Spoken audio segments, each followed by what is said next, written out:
Percepções Proféticas. Uma busca mais profunda é uma série educacional cristã produzida por pastores da Igreja da Verdade em todo o mundo.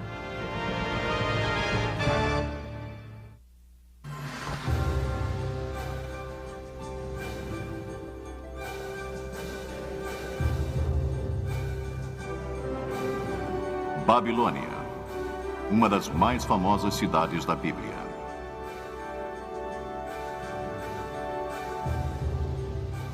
Babilônia, um império que dominou o mundo antigo como centro de comércio, de poder militar, de cultura e religião.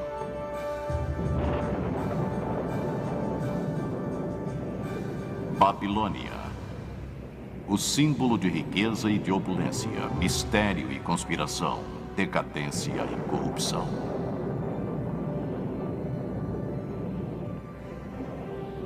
Babilônia, a cidade imperial de Hammurabi e de Nabucodonosor, seu maior rei. Porém, em seu ápice, Babilônia subitamente desmorona numa única noite por decreto do próprio Deus.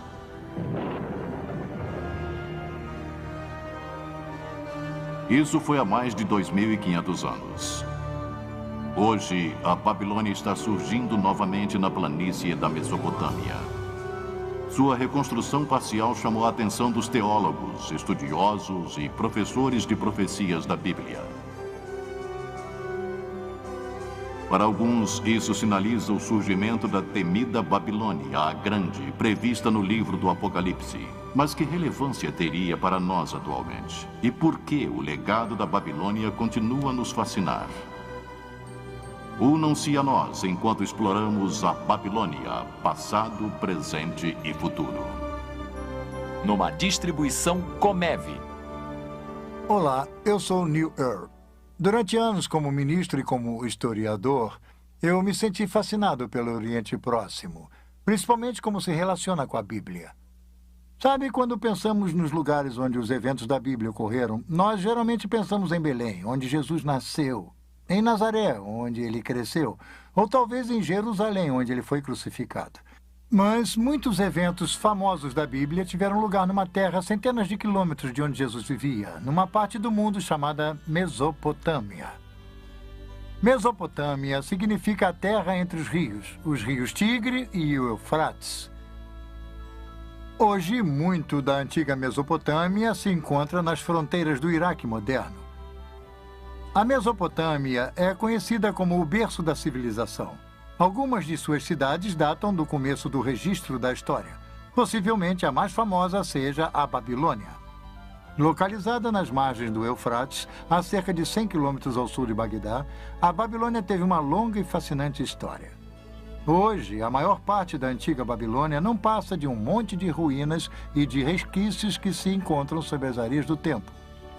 Por que essa fascinação por um império desfeito há muito e por uma cidade destruída?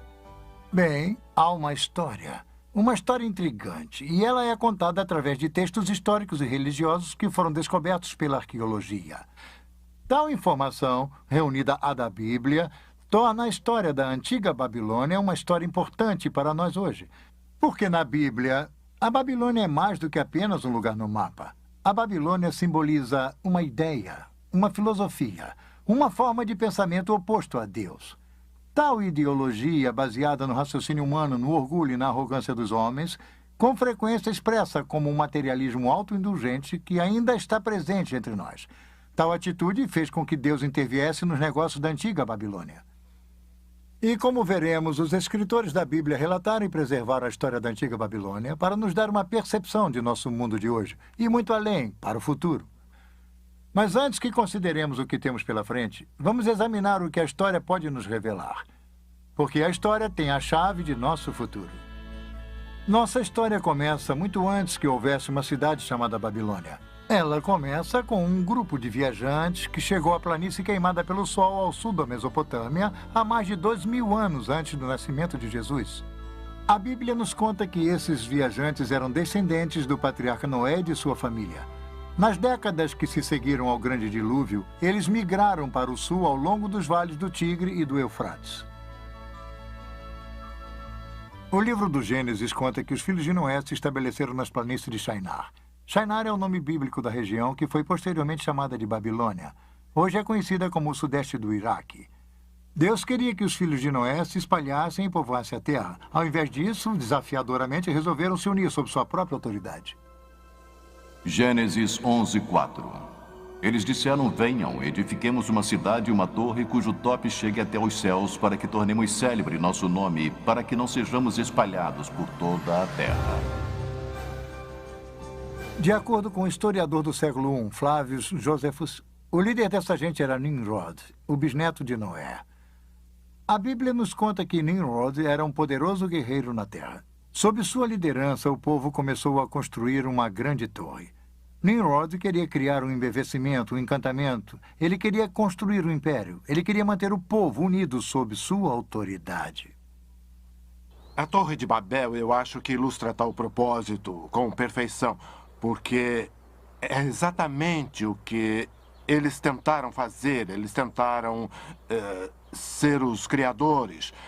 Porque quando você para pensar nisso, o Gênesis apresenta a criação em termos de ter sido na forma e na natureza de Deus. E então nos tornamos pequenos criadores.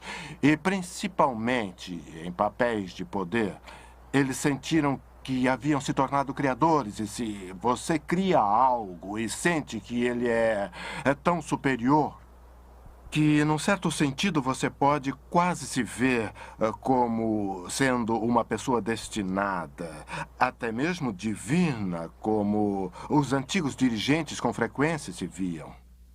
Para construir uma torre que chegaria aos céus. Isso não lhe soa familiar? Seria a tentativa antiga da humanidade de atingir o espiritual através do físico. Os artistas ofereceram suas impressões de como essa torre, a famosa Torre de Babel, poderia ter sido. Algumas delas bastante rebuscadas. Provavelmente não passava de um simples monte de tijolos e de terra, não muito diferente das torres mais recentes de templos chamadas ziggurats. Os ziggurats são quadrados na base, com lados inclinados em degraus chegando em cima de um relicário. A planície de Shinar é plana. Uma construção de 30 e poucos metros pode ser vista a quilômetros de distância. A torre medieval de Samarra, por exemplo, localizada no norte de Bagdá, é um minarete espiral com cerca de 50 metros de altura. Sua proeminência através da região serve como um marco direcional conveniente. Na verdade, alguns viajantes medievais achavam que ela fosse a Torre de Babel. A Bíblia nos diz que Deus permitiu que os construtores trabalhassem na torre por uns tempos. Depois ele interveio. Gênesis 11, 5 e 9. E então desceu o Senhor para ver a cidade e a torre que os filhos dos homens edificavam, e disse: eis que o poro é um, e todos têm a mesma linguagem. Isto é apenas o começo. Agora não haverá restrição para tudo que intentam fazer. Vinde, desçamos e confundamos ali a sua linguagem, para que um não entenda a linguagem de outro. Destarte o Senhor os dispersou dali pela superfície da terra, e cessaram de edificar a cidade. E chamou-se-lhe por isso o nome de Babel, porque ali confundiu o Senhor a linguagem de toda a terra, e dali os dispersou por toda a superfície dela. Num ato súbito, Deus confundiu a linguagem do povo. Um balbucio de vozes surgiu nos andaimes. De repente, os encarregados e construtores não podiam mais se comunicar. O pânico reinava. A construção da cidade e de sua enorme torre sofreu uma interrupção abrupta. Na linguagem acadiana, o local da cidade inacabada ficou conhecido como o Portal de Deus. Porém, os hebreus a chamaram de Babel, baseados na palavra hebraica significando confundir. Babilônia não passa da forma grega de escrever a palavra hebraica Babel. De qualquer maneira, Babilônia e Babel são a mesma coisa. E Babilônia se referia à região centralizada em torno da cidade. A história da Torre de Babel foi criada para nos ensinar uma importante lição. A tolerância de Deus pelo orgulho e rebeldia aos humanos tem limite. E logo no início vemos Babilônia como se tornando o símbolo da oposição a Deus. O orgulho humano é um tema consistente sempre que a Bíblia menciona a Babilônia. Os sonhos grandiosos dos construtores da Torre de Babel criam um marco histórico importante. Nos dá nosso primeiro vislumbre de uma civilização organizada contra Deus.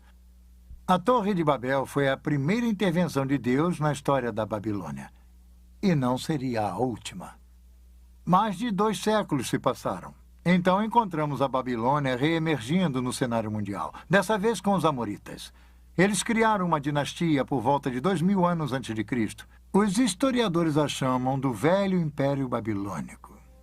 O mais famoso rei desse império foi um dirigente chamado Hammurabi. Se gostou, inscreva-se no canal. Não esqueça de ativar o sino das notificações para que você possa receber novos conteúdos. E compartilhe.